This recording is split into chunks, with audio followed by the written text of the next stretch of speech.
Hola, hola, hola, hola, hola, hola, hola. Bueno, espero que estéis muy bien. Yo os doy la bienvenida a un nuevo vídeo.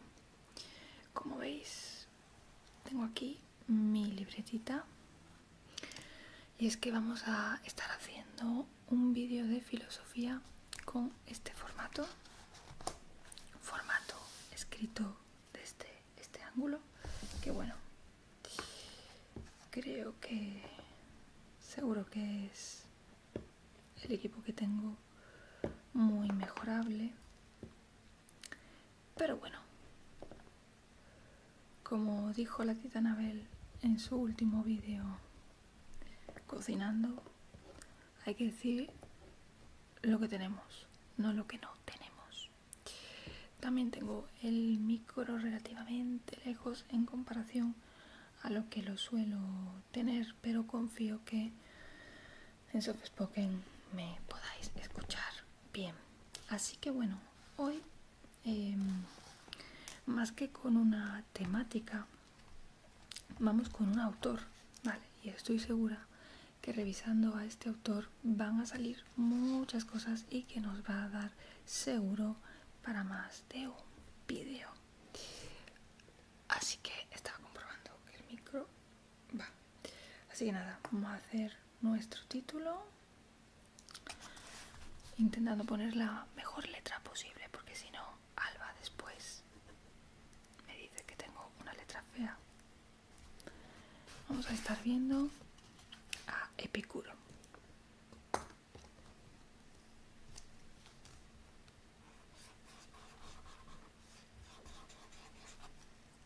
Epicuro. Es una pena que no voy a limpiar la cámara, ¿eh? No os asustéis. No os asustéis. Bueno, ahí estamos, un poco mejor. Que ya sabéis que el enfoque irá yendo y viniendo de vez en cuando. Lo que haré será acercaroslo bastante a la cámara para intentar que enfoque. Dicho esto, vamos a empezar viendo un poco sobre Epicuro, un poquito a nivel de lo que él propuso, y si ya nos interesa meternos a un nivel más biográfico, vamos viendo, ¿vale? Ya os digo, no hay por qué intentar contarlo todo en este primer vídeo. Y bueno, si os gusta este tipo de ASMR y habéis encontrado en mi canal, pues os doy la bienvenida y ya os digo que vais a encontrar más vídeos así si bicheáis por mi canal. Así que bueno, el bueno de Epicuro, conocido también como Epicuro de Samos, porque nació en Samos en el año 341 a.C. hasta el año 271 a.C., que muere en Atenas. Se piensa que podría ser también en torno al 270, así que está ahí la duda de 270-271. Con lo cual este hombre vivió 71 años aprox. Es un filósofo griego y funda la escuela que lleva su nombre, o sea, el epicureísmo. Y vamos a poner un poco los aspectos, los básicos, los que son los más cruciales, que pone hedonismo racional. Subí hace poco un vídeo sobre hedonismo, lo tenéis por el canal. Y el atomismo.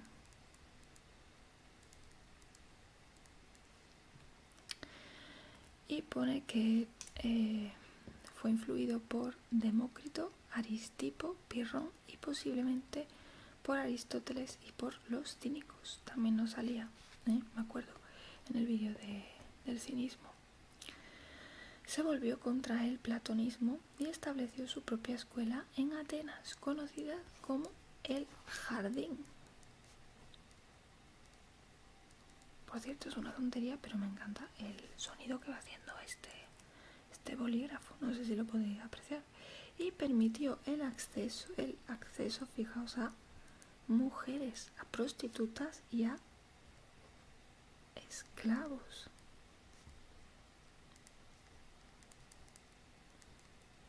Se dice que escribió más de 300 obras sobre distintos temas, pero la mayoría de los escritos se han perdido. Solo 3 cartas escritas por él: la carta a Heródoto, Pitocles y Meneceo, y 2 colecciones de citas, las máximas capitales y las sentencias vaticanas han sobrevivido intactas. Como Aristóteles, Epicuro era un empirista. Empirismo. O sea que él se basa en los sentidos, lo que reciben los sentidos, como la única fuente confiable de conocimiento sobre el mundo. Voy a enseñaros un poco, aunque hay muy poquito escrito todavía. Bueno, si no, luego intentamos, porque esto también yo creo que muchas veces según le dé el aire.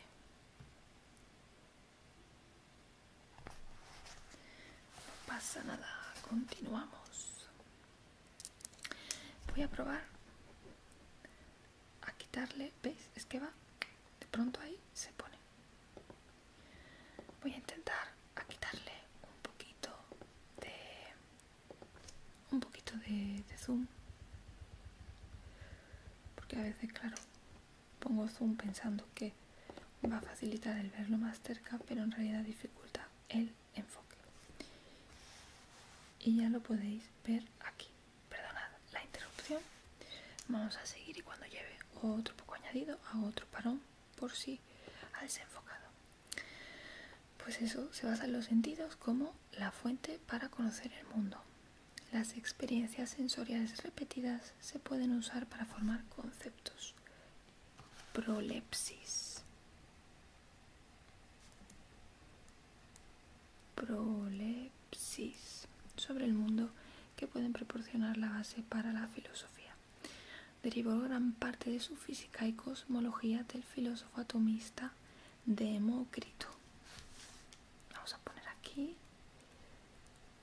influenciado por Demócrito, así, una flechita. Enseñó que el universo es infinito y eterno,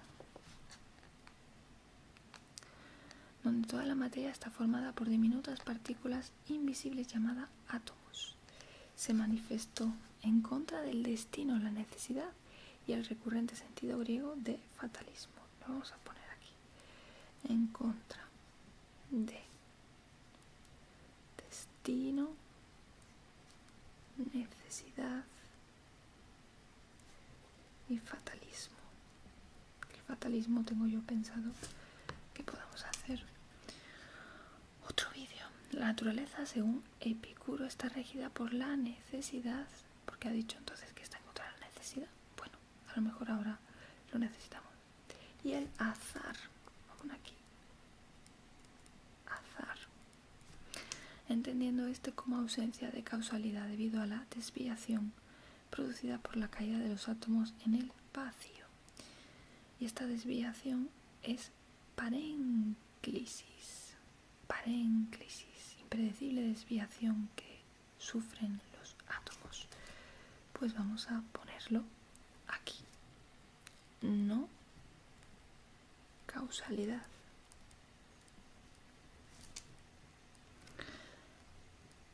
Parénclisis.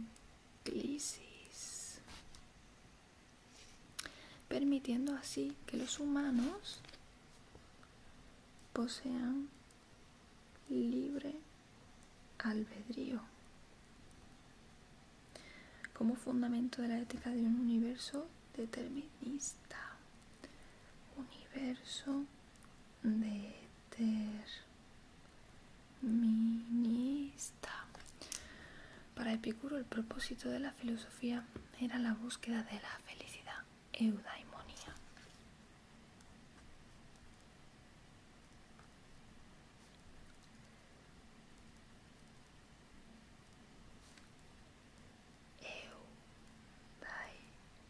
Eudaimonía, que se tiene que caracterizar por la ausencia de turbación en el alma.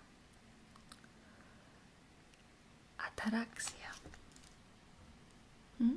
que eso lo vimos con los estoicos, creo. Ataraxia. Y de dolor en el cuerpo. Aponía. Su ética hedonista, consideraba procurar el placer y evitar el dolor como el propósito de la vida humana, siempre de una manera racional para evitar los excesos, puestos que estos provocan un sufrimiento posterior. Los placeres del espíritu son superiores a los del cuerpo. Pues vamos a poner aquí espíritu, cuerpo.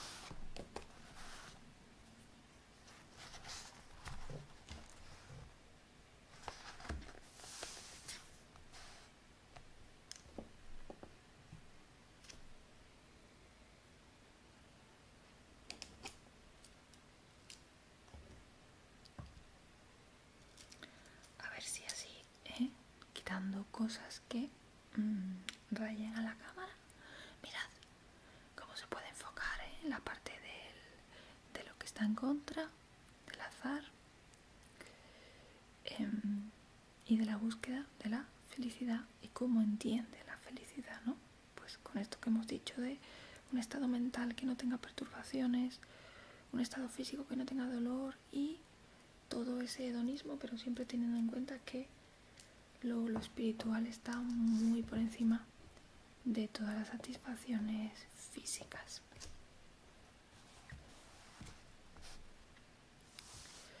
Que satisfacer con la inteligencia.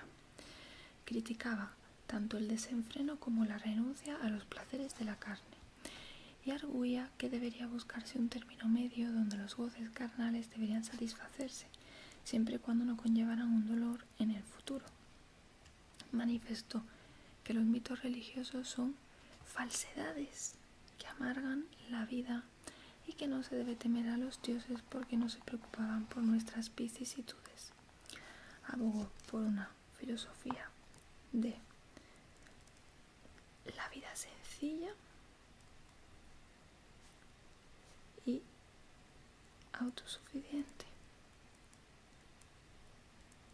con amigos. Otro aporte importante de Epicuro fue su filosofía respecto a la muerte, que de esto es de lo que sobre todo me sonaba a mí, de estudiar esto de la muerte es un problema que llega cuando tú ya te has ido. Complementando su pensamiento sobre la felicidad, buscó reducir el miedo, ponemos una flecha hacia abajo, reducir el miedo respecto a esta y ayudar al encuentro de nuestra felicidad. Su pensamiento consistía en que no hay que temerle a la muerte, ya que esta consiste en la falta de sensación, por lo que no tiene sentido espantarnos de algo que nunca vamos a sentir.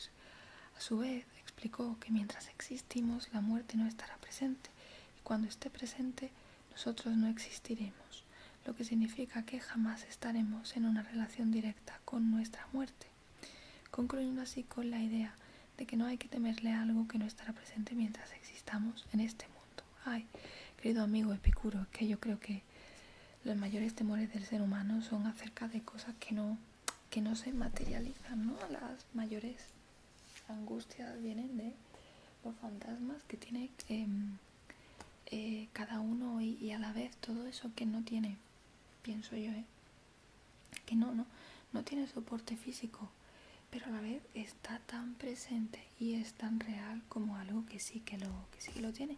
Bueno, el contacto con la muerte, claro, el contacto con la muerte propia. Si estamos constantemente en contacto con muertes de otras personas y con otros tipos de duelo que te pueden hacer pensar directamente sobre tu existencia, sobre si importas, si no importas, si no, la vida en que, bueno, cuando te vas sigue, pero en qué medida habrás dejado un impacto de tu vida. Entonces, bueno, hay una parte que me parece como muy bonita de esto, de la reflexión de que no hay relación directa, pero hay otra en la que creo que hace que le falta un poco. Pero bueno, es una reflexión, es una opinión, ya ves tú quién soy yo para contradecir a Epicuro. Aunque la mayor parte de su obra se ha perdido, conocemos bien sus enseñanzas a través de la obra de Rerum Natura. De Rerum Natura, del poeta latino Lucrecio, que es un homenaje a Epicuro y una exposición amplia de sus ideas, así como a través de sus cartas recogidas por Diógenes Laercio, que no es nuestro Diógenes, es un importante historiador griego, y fragmentos rescatados por otros filósofos como Filódemo de Gádara, Diógenes de Enoanda, Sexto Empírico, Séneca y Cicerón. El epicureísmo alcanzó la cima de su popularidad durante los últimos años de la República Romana. A ver dónde lo podemos poner. Vamos a poner aquí, al lado de epicureísmo, vamos a escribir auge en final de República Romana. Y se extinguió a finales de la Antigüedad, sujeto a la hostilidad del cristianismo primitivo. A lo largo de la Edad Media, Epicuro fue recordado popularmente, aunque de manera inexacta, como un patrón de borrachos, glotones y prostitutas. Sus enseñanzas gradualmente se hicieron más conocidas en el siglo XV, pero no se volvieron aceptables hasta el siglo XVII, con figuras como Walter Charlton y Robert Boyle. Su influencia creció considerablemente durante y después de la Ilustración, impactando profundamente en las ideas de pensadores como, vamos a poner aquí, influenció a, vamos a poner, Ilustración para entendernos, y aparece John Locke, Thomas Jefferson, Jeremy Bentham, Karl Marx y Michael Onfray.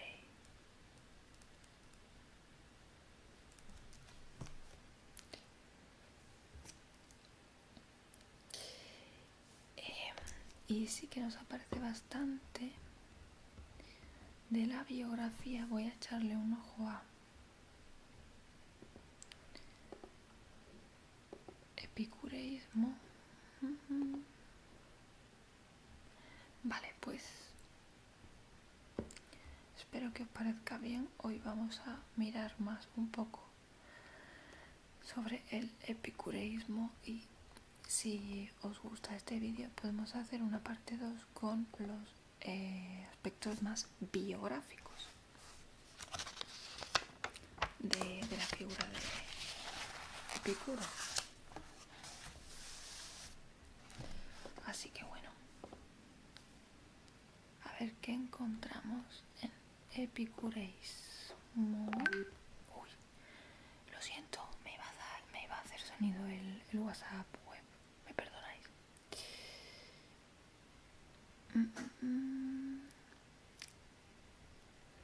Un poco, a ver por dónde podemos empezar. Aquí sale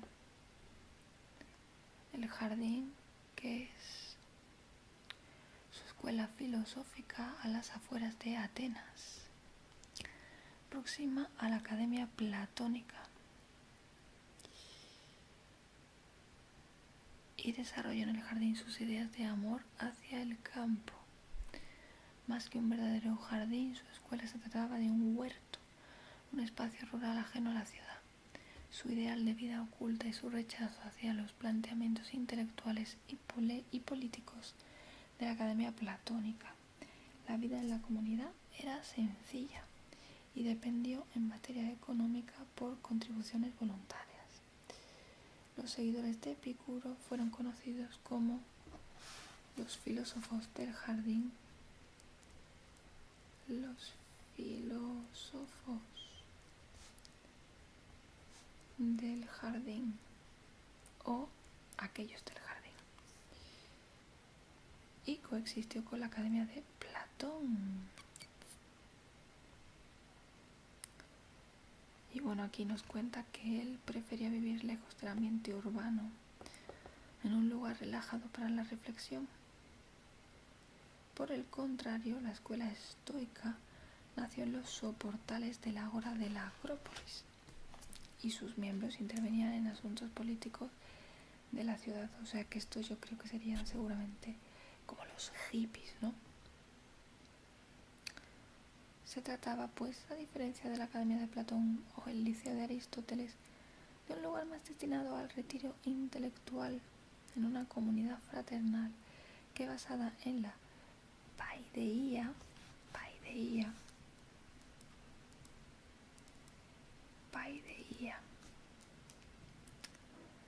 que la paideía para los antiguos griegos se refería al proceso de crianza de los niños, entendida como la transmisión de valores y saberes técnicos inherentes a la sociedad. Un libre discurso pedagógico filosófico de confianza absoluta, tanto frente al maestro como a los condiscípulos, para fomentar la comprensión del otro y la amistad, en vez de un lugar dedicado a la investigación científica.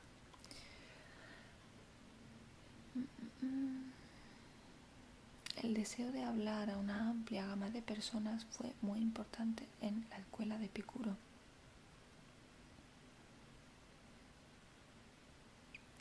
Eran admitidas al jardín personas de toda condición y clase, lo que llegó a causar, fijaos, un escándalo, porque incluía tanto a personas que a la vista de la sociedad eran respetables, pero otras que para la sociedad pues no eran respetables, como, sorpresa, las mujeres o los esclavos. O sea que era una cosa muy inusual. O sea, hay mucho escándalo. Y esta escuela poseía un corte religioso a la hora de imitar el carácter semidivino de la vida ataráxica del maestro.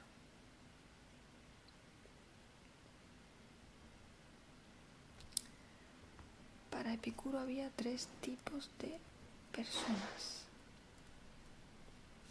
Voy a poner personas según Epicuro. 1. Autodidactas. Llegan a la verdad sin ayuda de nadie. 2. Los que necesitan ayuda.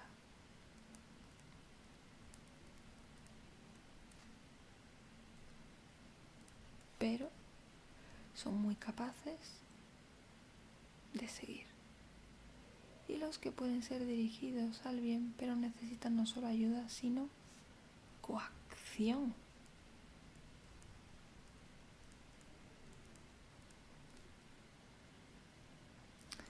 El papel del maestro era análogo al de un médico para la felicidad. Por eso la escuela epicúrea dio vital importancia a la pedagogía.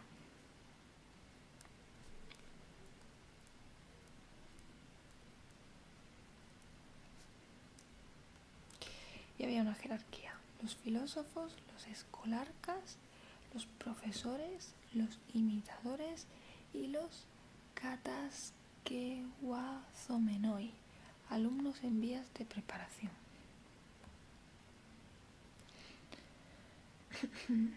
Las enseñanzas epicúreas se transmitieron en diversos formatos: cartas, poemas, inscripciones, para poder acceder a una amplia audiencia alfabetizada, tanto en latín como en griego. Y nos dice que impartió las enseñanzas hasta que murió en el 270 y dejó la dirección de su escuela a Hermarco, que había sido su discípulo antes de la fundación del jardín. Se extendieron desde Atenas hasta Rodas y Oriente Próximo. Y a diferencia del estoicismo, que tuvo largo desarrollo doctrinal, el epicureísmo se mantuvo fiel a las enseñanzas de su fundador sin apenas cambios durante el paso del tiempo. Hay un culto a Epicuro, hay está una escultura.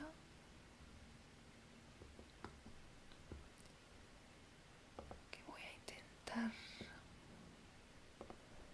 intentar ponerosla en pantalla, aunque entiendo que a estas alturas del vídeo estáis ya muy relax y no os apetece mirar el móvil, ¿no? Pero bueno, por si alguien lo está viendo sin cerrar los ojos, aquí una estatua de Epicuro. Muy bien.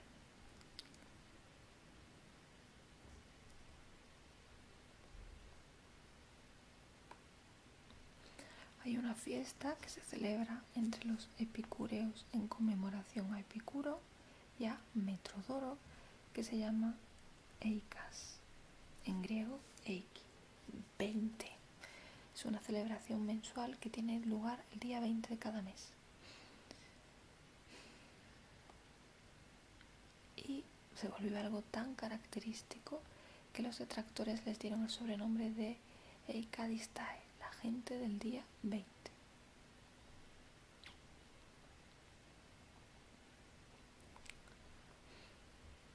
Muy bien. Y en cuanto a la propuesta filosófica, pues Marx, por ejemplo, dijo en su tesis que la doctrina ética epicúrea está tan estrechamente vinculada a la física y la epistemología epicúreas que se puede decir que las determina, porque tiene 3 ramas la filosofía epicúrea: canónica, física y ética. Vamos a poner aquí ramas y ponemos canónica, física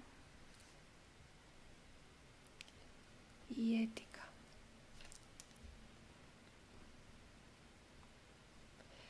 Platón y Aristóteles veían la filosofía como una búsqueda continua de la verdad, y el conocimiento de esta trae la rectitud a la conducta humana. Pero para Epicuro la filosofía tiene como fin la curación del alma humana. No era tan teórica, sino más bien práctica, y buscaba sobre todo procurar el sosiego necesario para una vida feliz y placentera en la que los temores al destino, los dioses o la muerte quedarán definitivamente eliminadas. Se fundamentaba en una teoría empirista del conocimiento, en una física atomista y en una ética hedonista. Física atomista, ética hedonista. Aquí nos vuelve a hablar un poco de el hedonismo, ¿no? Pero dirigido con una mesura. Recomendó activamente el amor apasionado y creía a veces que era mejor evitar el matrimonio y que debería evitarse el sexo recreativo. La muerte no es nada para nosotros y el dolor suele ser leve. Y si es fuerte suele ser breve.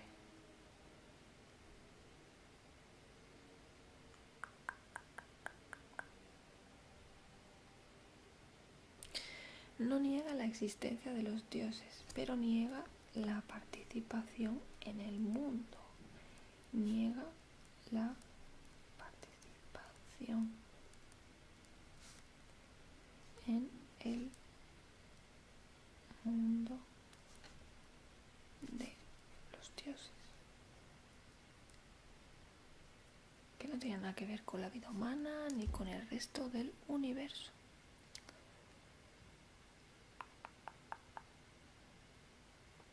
Rechaza la inmortalidad.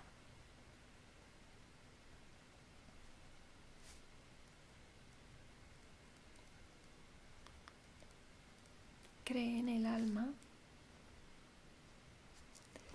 pero el alma es mortal. Alma, sí, pero mortal.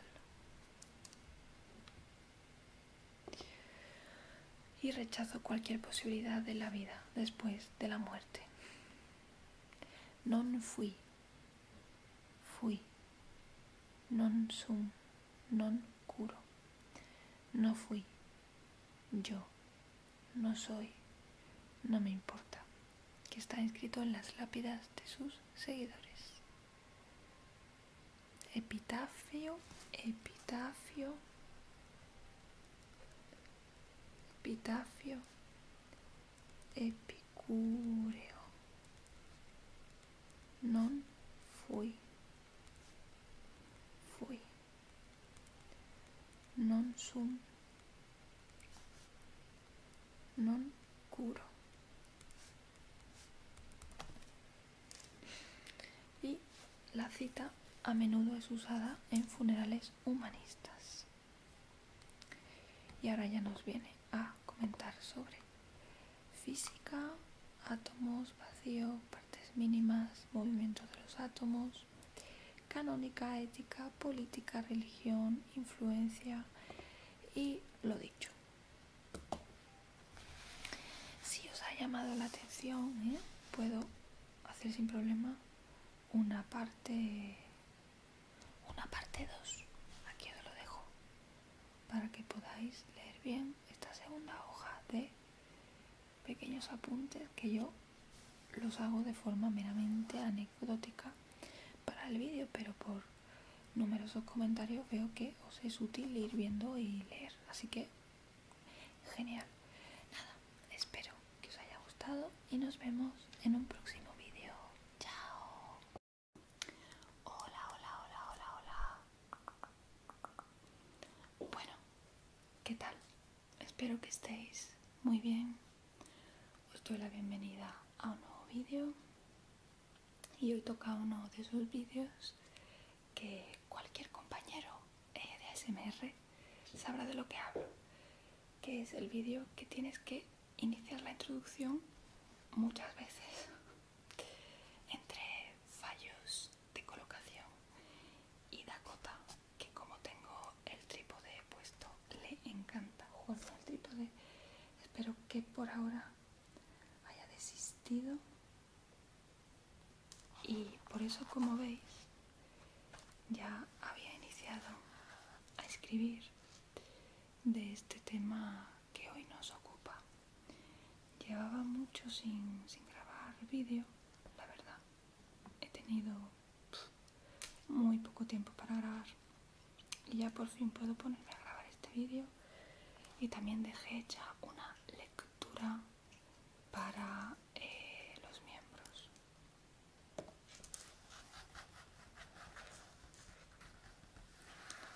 Así que bueno, hoy nos toca un nuevo tema de filosofía. Sabéis que yo estoy en mi guerra, mi continua guerra de que enfoca o no enfoca. No tiene mucho, la verdad, más alrededor, así que no sé por qué no enfoca. Pero bueno, aquí está Dakota.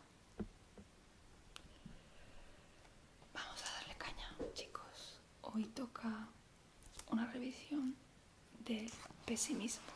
Pesimismo, que parece ser que además de una actitud o un modo de ver, también constituye una corriente en filosofía. Y como veis, proviene del latín pessimum, lo peor. Y como hemos comentado, es un estado de ánimo, pero además es una doctrina filosófica que básicamente nos propone que vivimos en el peor de los mundos. Esto dicho por el filósofo Arthur Schopenhauer. El dolor. El dolor es perpetuo.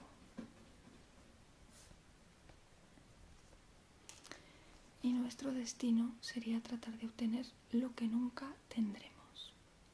El pesimismo niega el proceso de la civilización y de la naturaleza humana. Desde el punto de vista psicológico y psiquiátrico, constituye uno de los rasgos o síntomas más señalados en lo que conocemos como trastorno depresivo. Y a lo largo de la historia, la disposición pesimista ha tenido efectos en todas las principales áreas de pensamiento, o sea que ha estado presente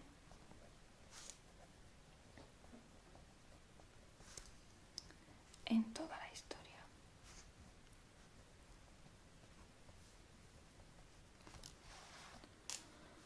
Bien, origen del término. Aunque se suele atribuir al poeta Samuel Taylor Coleridge la creación del término como postura opuesta al concepto filosófico de optimismo fortalecido por Gottfried Wilhelm Leibniz, en realidad el término nació como sátira de este último, creado por Voltaire para atacar a Leibniz en su Cándido o el optimismo, obra de 1759. En sus ataques a Voltaire, los jesuitas de la Revue de Tribut lo acusaron de pesimismo. Otra versión apunta hacia la aparición del término por primera vez en los célebres cuadernos de George Christoph Lichtenberg, en el siguiente aforismo: el uno con su optimismo, el otro con su pesimismo. Filosofía. Pesimismo filosófico. Y aquí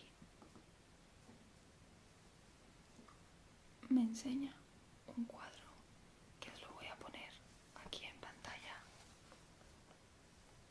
Si optáis por solo escuchar no pasa nada, pero me resulta súper interesante. La melancolía, de Domenico Fetti. La muerte, la finitud humana y el sufrimiento son los temas principales del pesimismo filosófico. Muy bien, continuamos. Pues vamos allá. Pesimismo.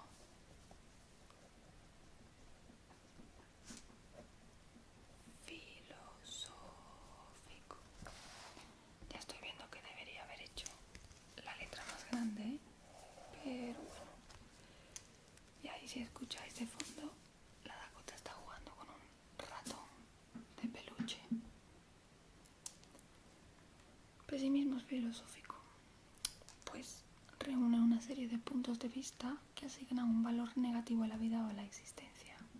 Los filósofos pesimistas comúnmente argumentan que el mundo tiene una prevalencia empírica de dolores sobre placeres. Vamos a poner aquí dolor superior a placer. Que la existencia ontológica o metafísicamente adversa a los seres vivos y que la vida es fundamentalmente sin sentido o sin propósito. Esto es muy de Camus, ¿no? Sus respuestas a esta condición, sin embargo, son muy variadas y pueden ser vitales. El pesimismo filosófico no es un único movimiento coherente, sino que abarca más bien a un grupo de pensadores vagamente asociados, con ideas similares. En Pesimismo, una historia y una crítica, James Sully describe la esencia del pesimismo filosófico como la negación de la felicidad, o la afirmación de la miseria inherente a la vida. Aunque los seguidores del pesimismo filosófico rara vez abogan por la automorición, voy a decirlo así, porque ya sabéis que con YouTube nunca se sabe. A veces dices barbaridades y no pasa nada, y otras veces dices palabras que en realidad pues entran dentro del vocabulario natural, ¿no? Y te censuran. Pero bueno, rara vez abogan por esta solución, ¿no? Como una solución para la situación humana. Y muchos de sus defensores favorecen la adopción del antinatalismo. Antinatalismo.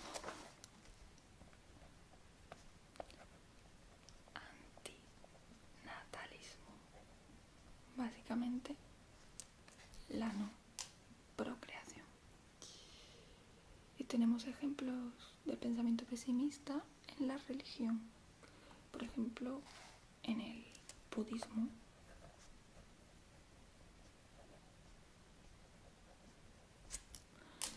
Históricamente, el pesimismo filosófico parece haberse presentado por primera vez en Oriente, bajo el aspecto parcialmente religioso del budismo. En el Dhammacakkappavattana Sutta, Buda establece la primera noble verdad de dukkha,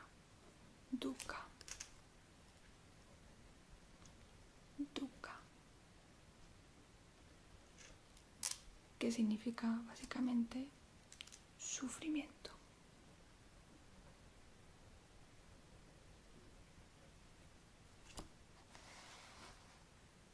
Sufrimiento como la característica fundamental de la existencia. Y cita así: ahora bien, monjes, esta es la noble verdad del sufrimiento. El nacimiento es sufrimiento, el envejecimiento es sufrimiento, la enfermedad es sufrimiento, la muerte es sufrimiento, la unión con lo que desagrada es sufrimiento, la separación de lo que es agradable es sufrimiento, no conseguir lo que se quiere es sufrimiento. En resumen, los 5 agregados sujetos al apego son sufriendo. Esto habría ejercido cierta influencia sobre la filosofía greco-romana a partir del periodo ptolemaico. Vamos a poner aquí influencia en greco-romanos, en particular sobre la doctrina pesimista de Hegesías de Cirene. Y el periodo ptolemaico sería, aquí pone, fue fundada por Ptolomeo I Soter, general de Alejandro Magno, y esta dinastía gobernó en el Antiguo Egipto durante el periodo helenístico desde el año 323 a.C. hasta el año 30 a.C. Bueno, pues esta tesis la adelanta notablemente Jean-Marie Guyot, que es medio de controversia sobre el pesimismo alemán, y detecta en la filosofía de este hombre, Hegesías, el tema pesimista del budismo, que lo ve como un paliativo de la vida. Vale. También aparece en el judaísmo y cristianismo. 2. Judaísmo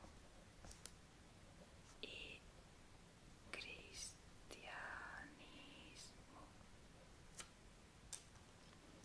El libro del Eclesiastés es una pieza de literatura sapiencial del Antiguo Testamento cristiano.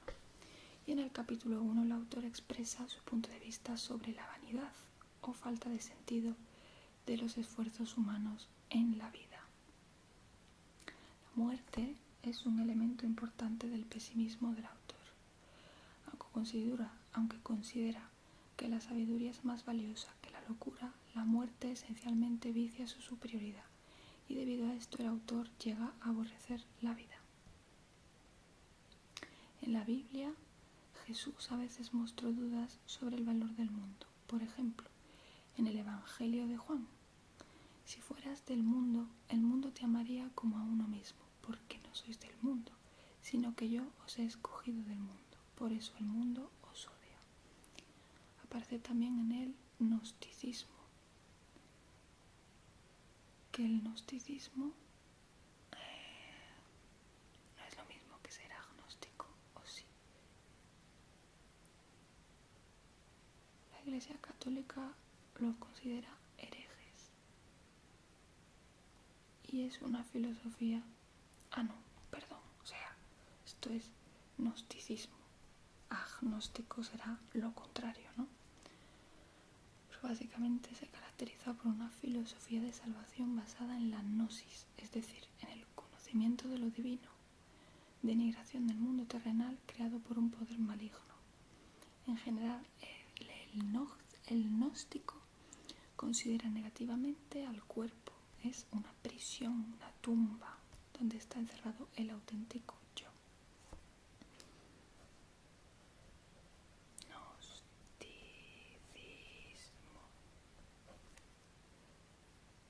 Es una cosa ajena que hay que soportar, un intruso que arrastra el espíritu hacia abajo.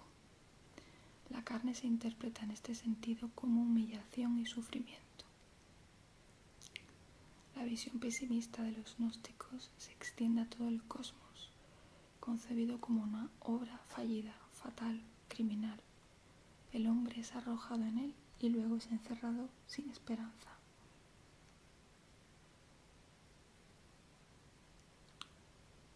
Habitado por el sentimiento de ser un extraño en el mundo donde ha sido hecho caer, el gnóstico descubre que es en esencia un nativo de un más allá, aunque su cuerpo y sus bajas pasiones pertenezcan a este mundo. Comprende entonces que pertenece a la raza, genos de los elegidos. Si anhela desesperadamente una vida después de la muerte es porque experimenta dentro de sí una nostalgia palpitante por la patria original de la que ha caído.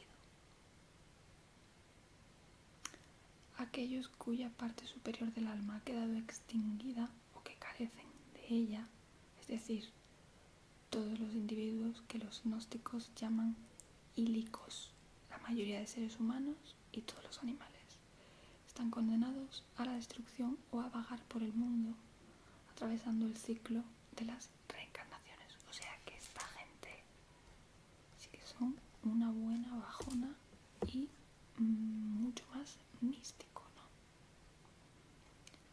También aparece en la antigua Grecia, en la Edad Media, en el siglo XVII, aparece a lo largo de la historia, aparece en el pesimismo alemán con Arthur Schopenhauer. Vamos a poner un poco, ¿no?, de Schopenhauer, que es interesante.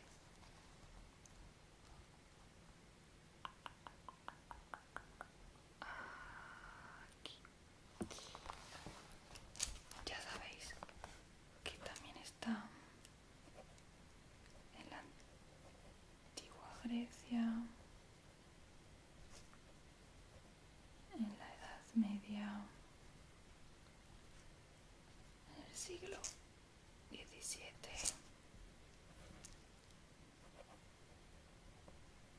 Pesimismo alemán. Schopenhauer.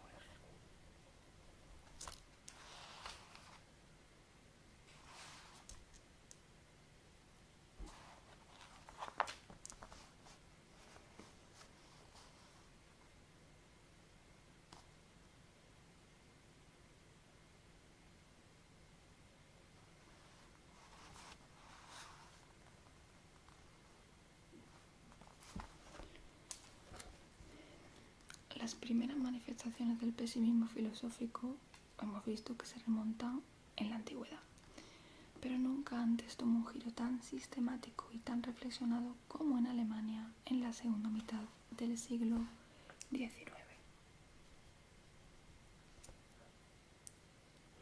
Durante casi 50 años, el tema del pesimismo se discutió en el contexto del Weltschmerz, que es un término acuñado por el autor alemán Jean Paul para expresar la sensación que una persona experimenta al entender que el mundo físico real nunca podrá equipararse al mundo deseado como uno lo imagina. La cuestión del pesimismo dominó el pensamiento filosófico alemán y la controversia del pesimismo fue su principal punto de disputa. La discusión que tuvo lugar en Alemania en torno a este movimiento coincidió en gran medida con lo que constituía su tesis central sobre el valor negativo de la existencia. Arturo Schopenhauer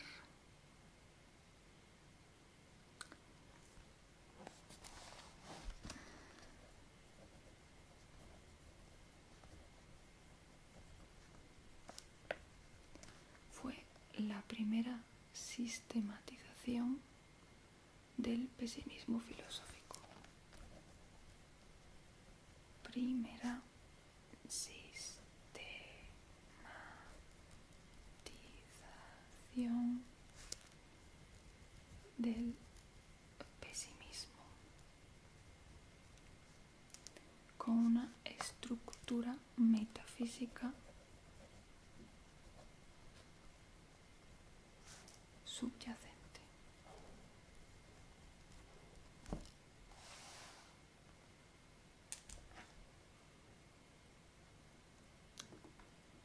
El pesimismo de Schopenhauer provenía de su análisis de la vida como producto de una voluntad cósmica insaciable e incesante. Consideraba que la voluntad era el último noumeno animador metafísico. A ver, ¿qué es un noumeno? El noumeno en la filosofía de Kant es un término problemático que se introduce para referir a un objeto no fenoménico, es decir, que no pertenece a una intuición sensible, sino a una intuición intelectual o suprasensible. No sé si se puede... Pues no me queda del todo claro, Bueno, en la filosofía de Platón, un noumeno es una especie inteligible o idea que indica aquello que no puede ser percibido en el mundo tangible. Me suena un poco, en términos psicoanalíticos, como si fuese lo real, ¿no?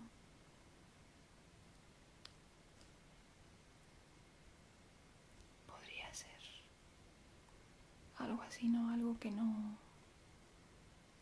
está en lo nombrable, ¿no? Pues bueno, describía que es un esfuerzo sin fin, inquieto, inextinguible, que abarca tanto el reino inorgánico como el orgánico, y cuya aprehensión más intuitiva y directa puede ser alcanzada por el ser humano a través de la observación del cuerpo y sus deseos.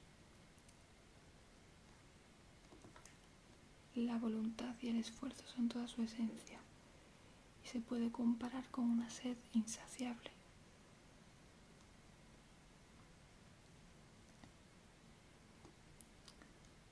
Por lo tanto, la vida del ser humano oscila como un péndulo entre el dolor y el aburrimiento.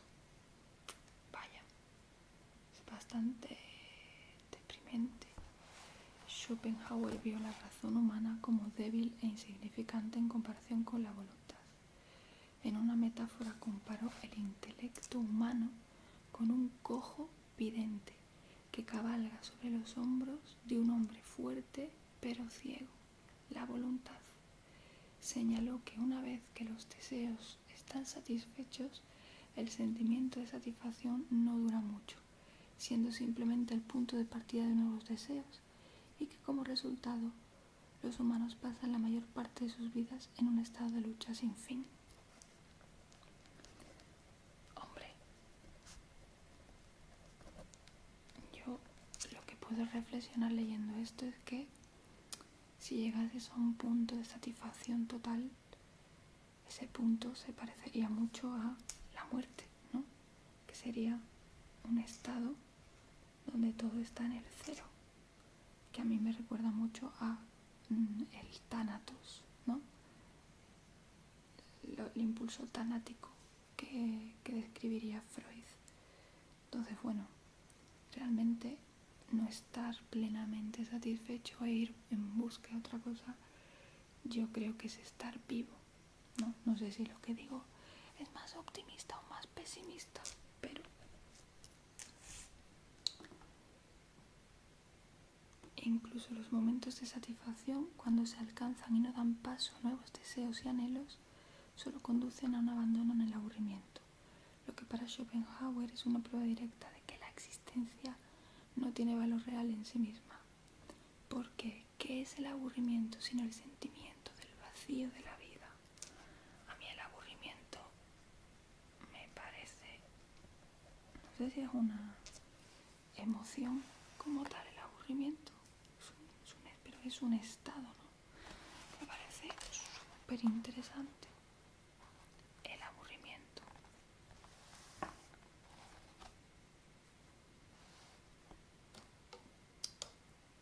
Porque, ¿qué es el aburrimiento? Sino el sentimiento del vacío de la vida. Si la vida tuviera algún valor intrínseco positivo, no existiría el aburrimiento en absoluto. La mera existencia nos satisfaría en sí misma y nada nos faltaría.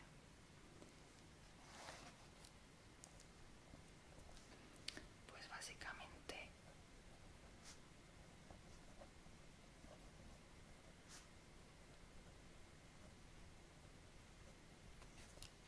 para mí un poco esto es en lo que él basa el pesimismo, ¿no? El ser humano está en una falta constante y eso, bueno, pues lo está poniendo como un horror, ¿no?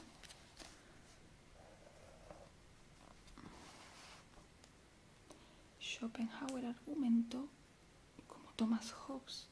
Thomas Hobbes es el autor de lo de el hombre es un lobo para el hombre. Bueno, pues como él, Schopenhauer dice que la vida es una guerra de todos contra todos, llena de conflictos y lucha. Bueno, guerra, conflicto. No solo aburrimiento y deseos insatisfechos. En tal lucha, cada fenómeno diferente de la voluntad de vivir disputa con otros para mantener su existencia. Afirmó que placer y dolor eran asimétricos. Placer y dolor. Asimétricos. El placer tiene una naturaleza negativa, mientras que el dolor es positivo.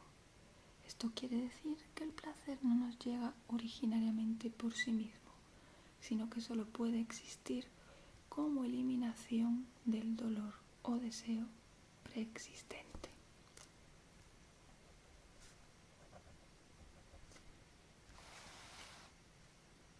Así más o menos.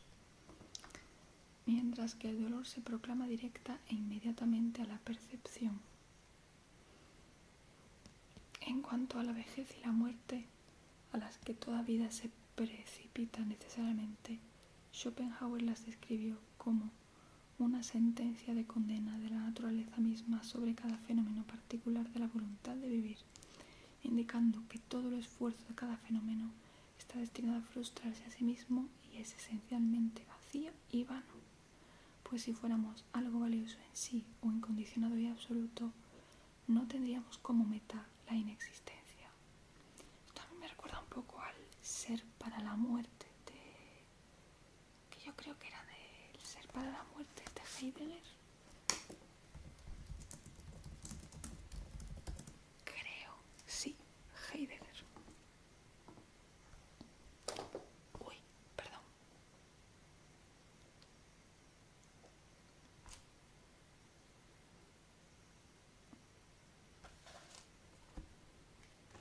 Vale,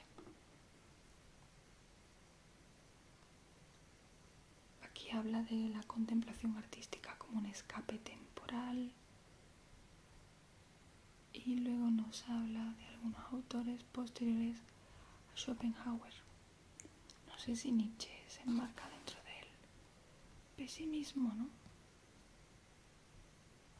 Podría ser que sí. Bueno, hay muchísimos autores, chicos.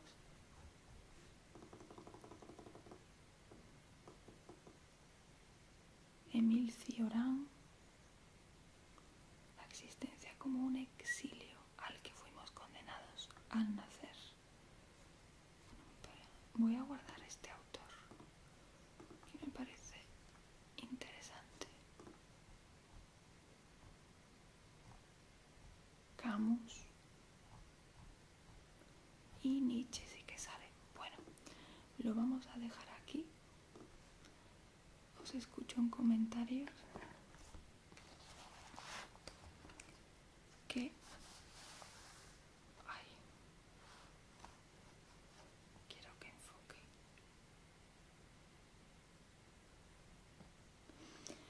¿Qué preferís para el próximo vídeo de filosofía? Si queréis que abordemos a Nietzsche, yo tengo muchas ganas. O si preferís a otro autor. Espero que el vídeo os haya gustado.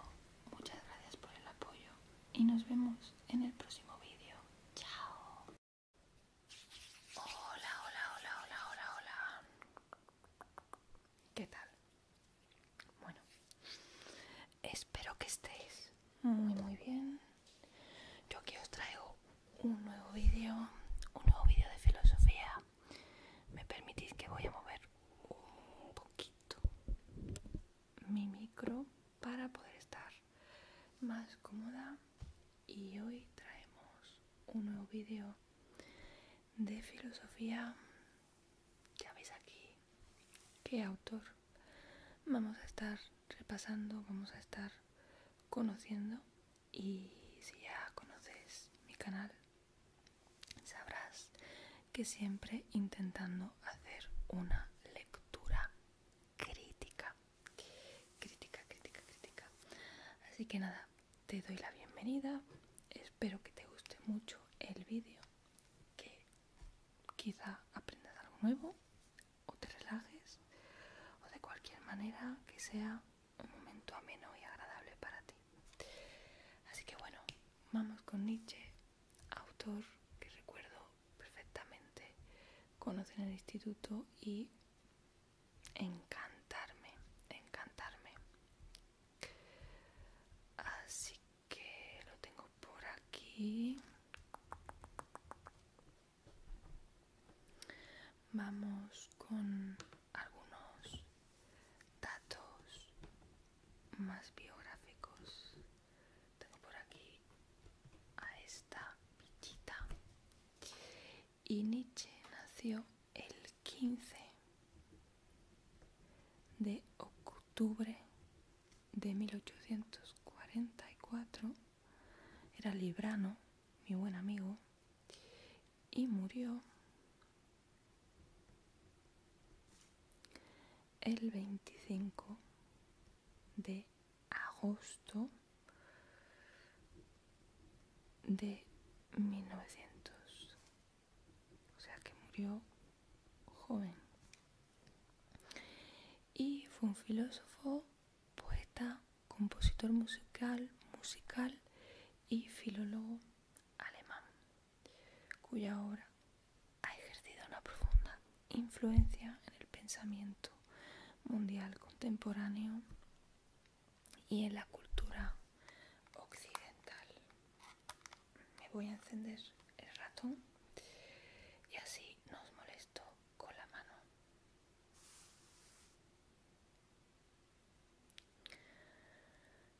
Muy bien, ¿de qué temas escribió Nietzsche? Pues de temas diversos. El arte, la filología, la música, la historia, la religión, la ciencia y la tragedia. Quiero poner esto así, un poquito mejor.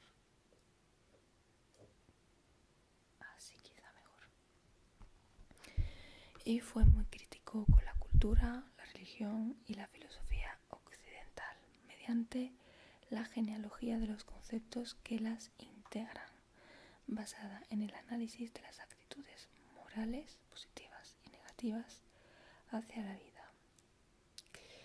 Es sumamente destacable la influencia que ejerció sobre Nietzsche el filósofo también alemán Arthur Schopenhauer. Pues ponemos aquí, vamos a poner muy crítico con religión, cultura occidental, y entre paréntesis vamos a poner moralidad.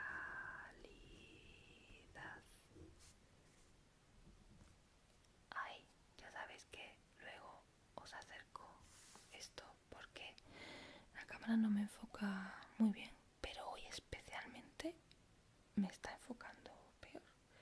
No sé si es por la luz, por las sombras, por el cablecillo maldito este.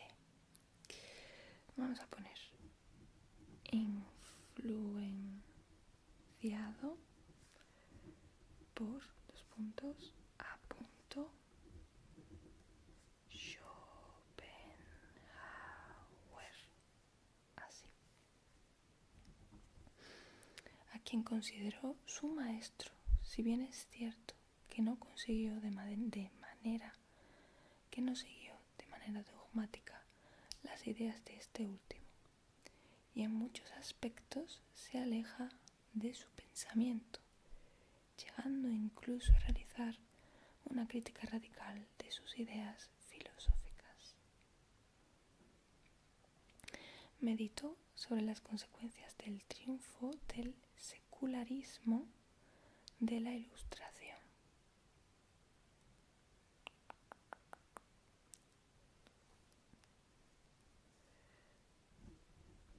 Consecuencias del secularismo.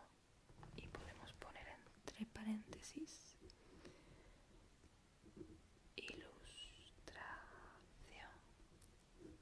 Y para entender mejor lo de secularismo, vamos a poner tratar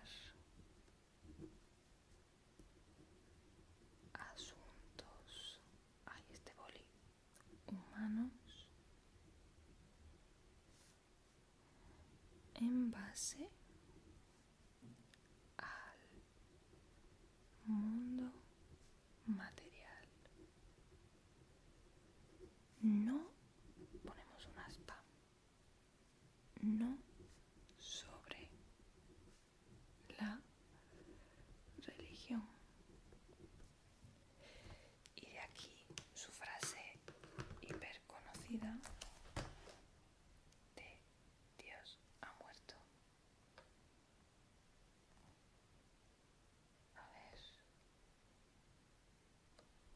si consigo.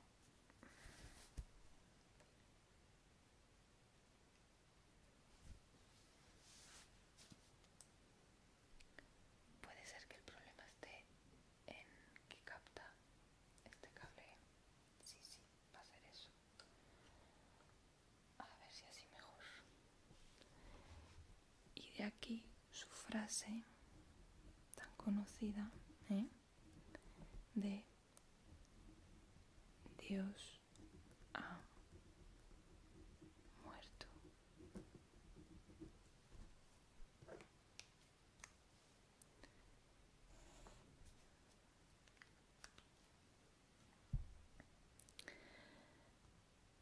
Si bien hay quienes sostienen que la característica definitoria de Nietzsche no es tanto la temática que trataba, sino el estilo y la sutileza con que lo hacía, fue un autor que introdujo como ningún otro una cosmovisión que ha reorganizado el pensamiento del siglo XX, en autores tales como Heidegger, Foucault, Jacques Derrida, George Patel, entre otros.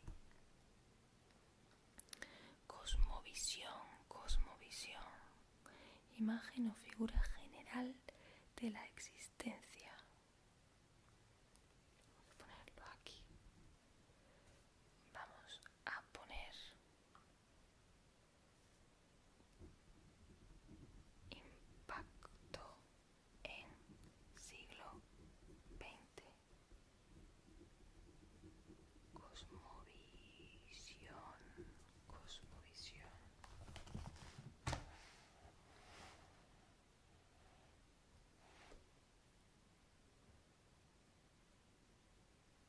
Más o menos, muy más o menos. La verdad es que disculpad porque creo que hasta ahora ningún vídeo me ha ido tan mal en cuanto a la luz.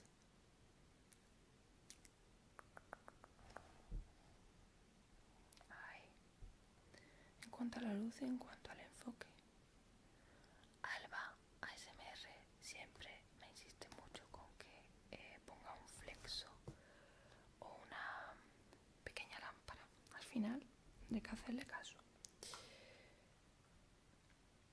Y bueno, Nietzsche ha tenido mucho reconocimiento durante la segunda mitad del siglo XX, sobre todo en cuanto a influencia en filósofos existencialistas, teóricos críticos, fenomenológicos, postestructuralistas y postmodernos. Es considerado uno de los 3 maestros de la sospecha. Maestros de la sospecha. ¿Qué sería? Karl Marx, el bueno de Freud,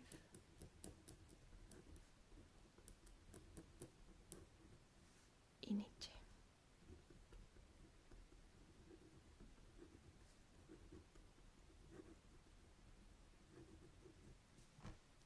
Maestros de la sospecha. Que esta expresión la pone Paul Ricoeur. Hoy me vais a perdonar, no sé cómo se pronuncia. Jean-Paul Gustave Ricoeur, filósofo y antropólogo francés. Vamos a guardar esto de maestros de la sospecha porque sin duda es muy interesante para otro vídeo. Así que lo dejamos ahí guardado. Y bueno, vamos a ver un poco, ¿no?, a nivel biográfico de la vida de este hombre. Estoy segura que es muy interesante. La juventud. Su nombre proviene del rey Federico Guillermo IV de Prusia, en cuyo 49º cumpleaños nació. Muy interesante elegir el nombre de un rey. Sus padres fueron Karl Ludwig Nietzsche, pastor luterano y preceptor privado en el ducado alemán, y Franziska Eller, que estoy viendo que su madre murió extremadamente joven, ¿no? Bueno, quizás no extremadamente, pero bastante joven, porque Franziska nació en 1826 y murió en 1897. Eso hace... pues no tan joven, 71 años, no tan joven. No sé por qué me he aventurado yo a leer la cifra pensando que era joven. Su hermana Elizabeth Foster Nietzsche nació en 1846.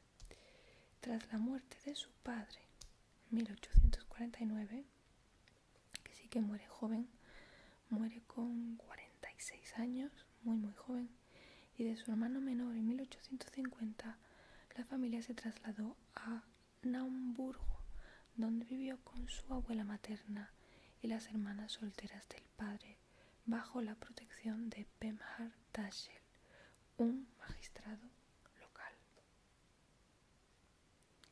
Durante este tiempo, el joven Nietzsche asistió a un colegio de niños para luego trasladarse al Instituto del Candidato Weber, una academia privada, donde se hizo amigo de Gustav Krug y Wilhelm Pinder, dos estudiantes de familias acomodadas. Y en escritos autobiográficos de juventud dice Nietzsche: el primer acontecimiento que me conmocionó cuando aún estaba formándose mi conciencia fue la enfermedad de mi padre. Era un reblandecimiento cerebral, la intensidad de los dolores que sufría mi padre, la ceguera que le sobrevino, su figura macilenta, las lágrimas de mi madre, el aire preocupado del médico y finalmente los incautos comentarios de los lugareños debieron advertirme de la inminencia de la desgracia que nos amenazaba. Mi padre murió. Yo aún no había cumplido 4 años. Algunos meses después perdí a mi único hermano, un niño vivaz e inteligente que, presa de un ataque repentino de convulsiones, murió en unos instantes. O sea, a nivel psíquico muy interesante, porque fue un niño muy expuesto a la muerte de figuras muy importantes. Ya mi mente la verdad que se va un poco a cómo pasaría esos duelos esa madre, ¿no? Que bueno, no es el tema del vídeo, pero entraríamos en un tema muy interesante que habla de cómo se han criado, ¿no?, los hijos e hijas de figuras parentales que han estado en estados de duelo muy duros y cómo eso afecta a la crianza y al apego. Pero bueno, ese no es el tema. Después de la muerte de su abuela en 1856, la familia pudo permitirse tener casa propia.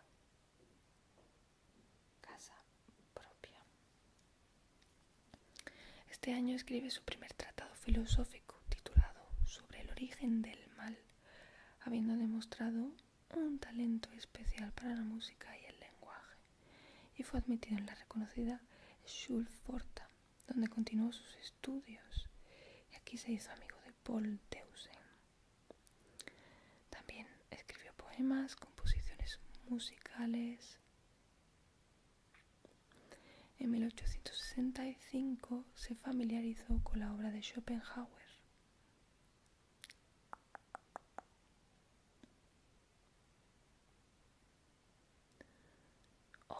Esto, en 1865, siendo todavía estudiante, visitó Colonia, donde unos amigos lo llevaron a un prostíbulo. Los detalles e incluso la posibilidad de esta visita fueron largamente discutidos, pero ahora se acepta que en esa oportunidad contrajo sífilis. Realizó un año de servicio militar voluntario y en 1868 sufrió un accidente ecuestre que lo excluyó del servicio militar y le permitió volver a dedicarse al estudio. Y ese mismo año conoció a Richard Wagner, que fue fundamental en su desarrollo.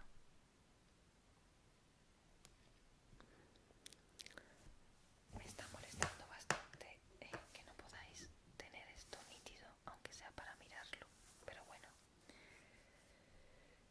Nietzsche recibió una oferta extraordinaria de la Universidad de Basilea para ejercer como profesor de filología clásica, siendo el profesor más joven de la universidad.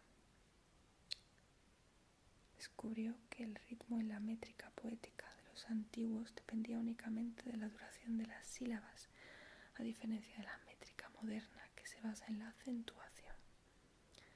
En 1869, la Universidad de Leipzig le concedió el doctorado sin examen ni disertación en mérito a la calidad de sus investigaciones.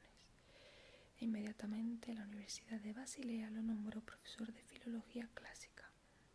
y el año siguiente fue ascendido a profesor honorario. Era un coquito nuestro Nietzsche.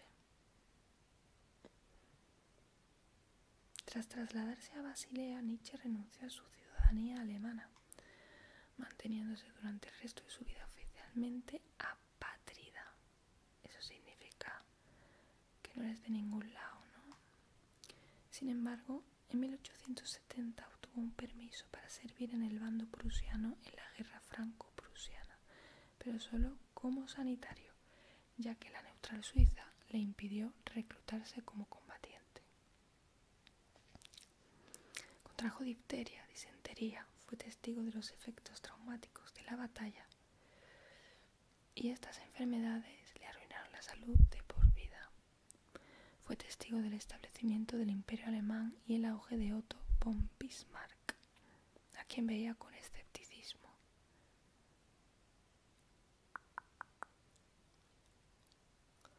También leyó la obra del filósofo Max Stirner, cuya influencia será notable en él. Admiraba profundamente a Richard Wagner y a su esposa Cosima. En 1870 regaló a Cosima Wagner por su cumpleaños el manuscrito de la primera versión de El origen de la tragedia. Y en 1872 publicó su primer libro, El nacimiento de la tragedia en el espíritu de la música. Pero no fue bien recibido entre sus colegas filósofos.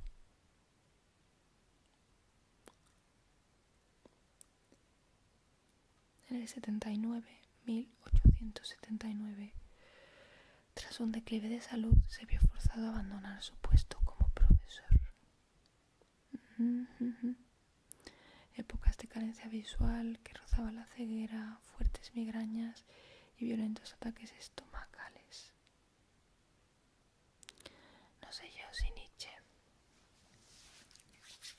está muy estudiado en cuanto a lo psicológico. Lo digo porque hay una autora, Alice Miller,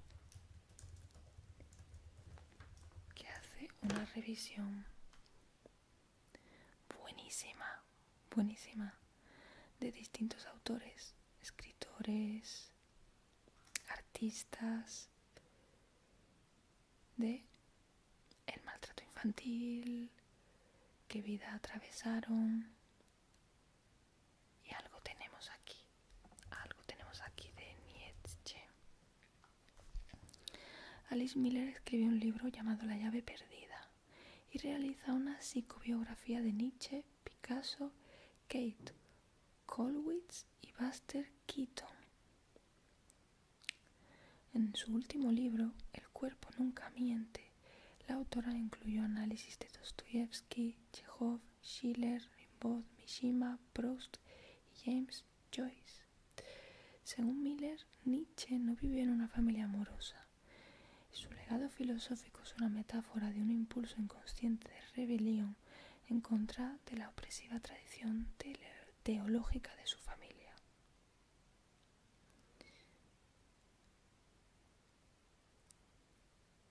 Nietzsche fue castigado severamente por un padre que enloqueció cuando aquel era un niño pequeño. Bueno, cosas muy interesantes, que si os interesa más, lo siento, es que tiene a nivel biográfico cosas tan interesantes que me pierdo y yo soy de liarme. Si buscas queda un vídeo más directo y sin rodeos. No sé yo si este será tu canal. Posiblemente rompe con Wagner, con la publicación de Humano, demasiado humano, un libro de aforismos de distintos temas: la moralidad, la religión, el sexo, y se evidencia una distancia respecto a Wagner y Schopenhauer. También su amistad con Deussen y Roth se enfrió. Durante sus primeros años en Basilea se conoció la ambivalente amistad de Nietzsche con Wagner y aprovechó toda oportunidad para visitar a Richard y a su esposa Cosima. Apreciaba a Wagner como brillante apóstol catedrático, pero la explotación de motivos artísticos cristianos cada vez más acentuada junto con su chauvinismo y antisemitismo excederían lo que Nietzsche podría soportar. La composición de Parsifal, que Wagner concebiría más como un auto litúrgico para el Viernes Santo que como ópera, ofendió profundamente la sensibilidad de Nietzsche. Aunque la gigantesca obra no sería estrenada hasta 1882, ya en 1878 la brecha entre los dos sería ineludible y definitiva. Y luego filósofo libre. Bueno, hoy no ha sido de escribir mucho en comparación a otros vídeos, pero es que tenía tanto, ¿no? Y continúa, porque continuamos por tener que saber mucho a nivel biográfico, y me parece tan interesante. No es que otros autores no sean interesantes, pero es que a nivel biográfico Nietzsche me parece que para entender su obra es vital tener un buen contexto biográfico, ¿no? Vamos a añadir aquí contexto social y biográfico. Vamos a poner duelos importantes. Padre y hermano. El padre, que por cierto era pastor.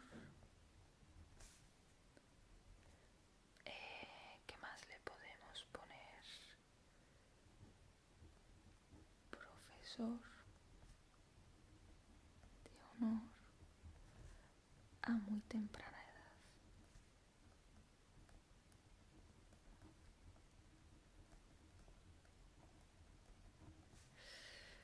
Esa palabra de apótrida era la palabra... Ay, ay, ay, ay, ay.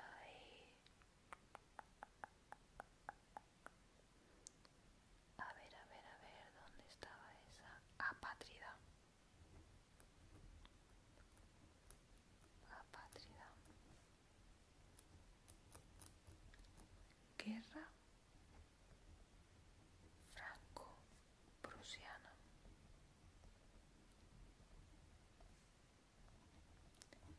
Difteria.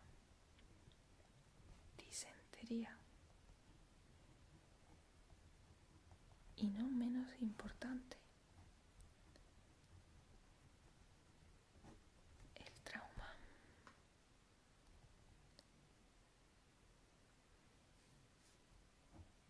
Vamos a poner que la universidad era Basilea. Ruptura de amistades importante. Vamos a poner aquí a Wagner. Y digo importante, ¿no? Por esto que estaba él muy apegado, seguramente, lanzo hipótesis, al ideal, ¿no? Que sería este hombre el ideal del arte, de la ópera, de la composición. Imagino que hay un desencuentro muy importante y muy doloroso cuando se mezcla todo este tema de lo religioso, ¿no? Más que el arte por el arte, ¿no? Sino lo religioso, las ideas, pues antisemita, entiendo que claramente nazi. Entonces, bueno, el contexto social y biográfico es importante. Vamos a ponerle también lo de imperio alemán, de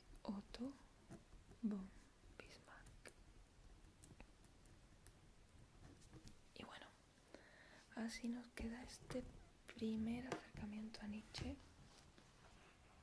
Vamos a intentar, ¿no?, sacarle jugo, que es un autor sumamente interesante, tanto por sus ideas como, de nuevo, por su contexto social, su contexto biográfico, su contexto psíquico. Seguro que vamos a encontrar muchas conexiones con esto y con